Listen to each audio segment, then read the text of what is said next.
Hi, it's Ashley from Sweet Dreams Bake Shop, and welcome back to my channel where I make a lot of cake and cookie decorating tutorials as well as give a lot of baking business tips. And I think this is it, guys. This is the final long form video that you're going to see being filmed in this kitchen. Today we take possession of our new house, so I will be moving there and most of my baking stuff is packed up.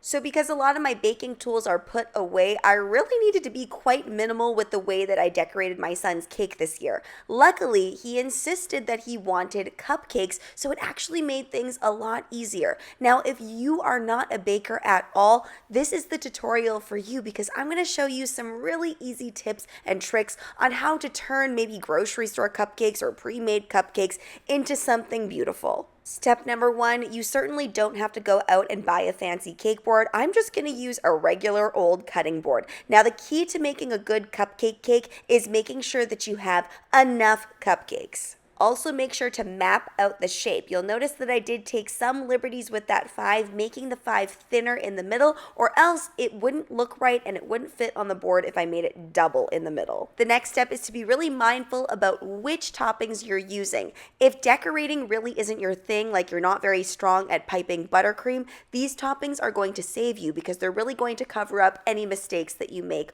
or they're going to cover up something maybe that you don't want seen. Purchasing something like candy melts that are already colored is really going to help you out. I find most stores now carry candy melt like Walmart or my local grocery store. When you are dipping your items, really important that you add in some flavorless oil after you have melted it as per the instruction of the candy melts. Honestly, these looked pretty red already, but I knew in my heart that it was actually kind of orangey, so I decided to go in and spray it with an airbrush. Now, I recognize that most people probably don't own an airbrushing system unless you're really into cake and cookie decorating.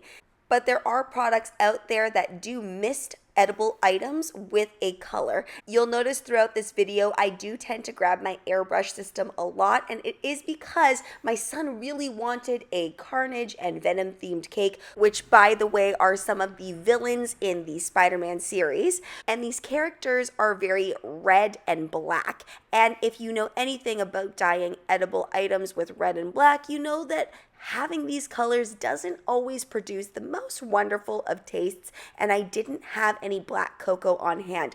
Otherwise, I would have used that to dye things. So I'm using my airbrush system just so I can lightly mist things with that color instead of really mixing it in completely, because that's just going to dye everybody's mouths, and it also just makes a really unpleasant bitter taste.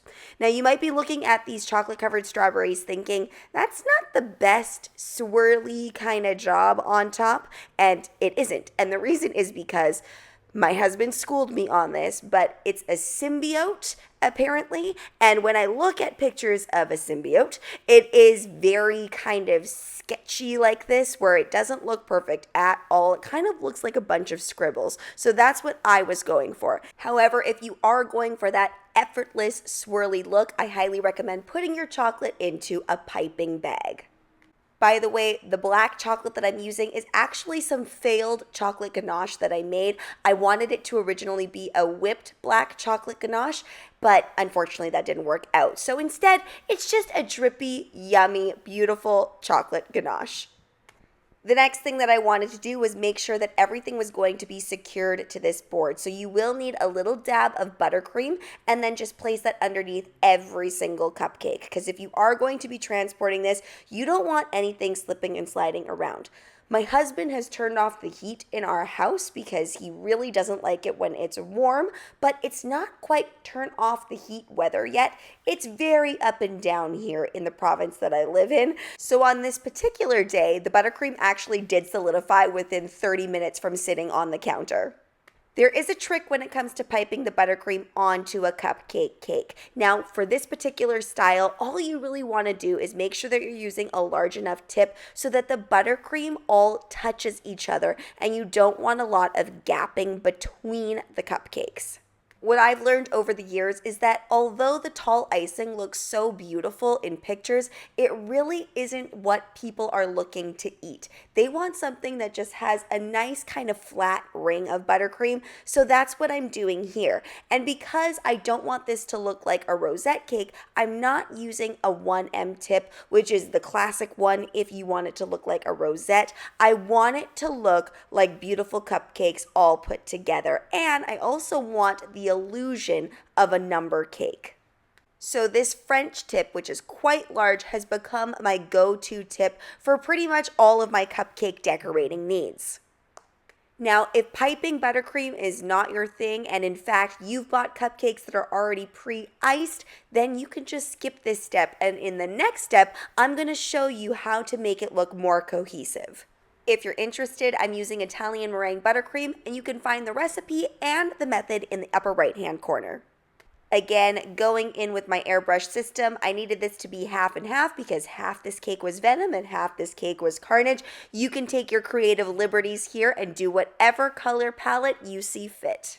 If you are interested in airbrushing your cupcakes or a cake, it can definitely be done. Just make sure not to overdo it or else you end up with beading on it. So what you have to do is you just airbrush lightly. If you want to get that color a little bit darker, make sure it fully dries and then go ahead and add in a little bit more.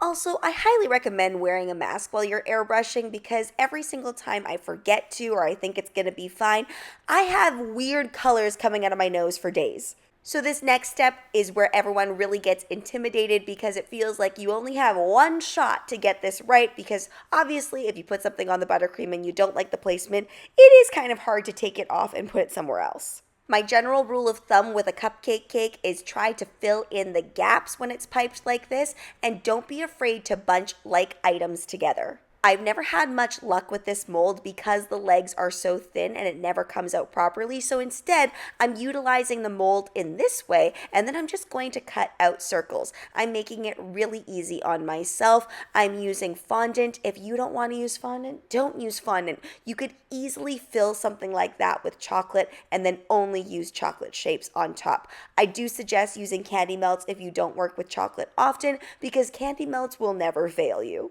Always keep in mind what color palette you're using. Because I knew I was using dark colors, I decided to go with these double chocolate Oreos. It's something that my son finds tasty and it also looks great.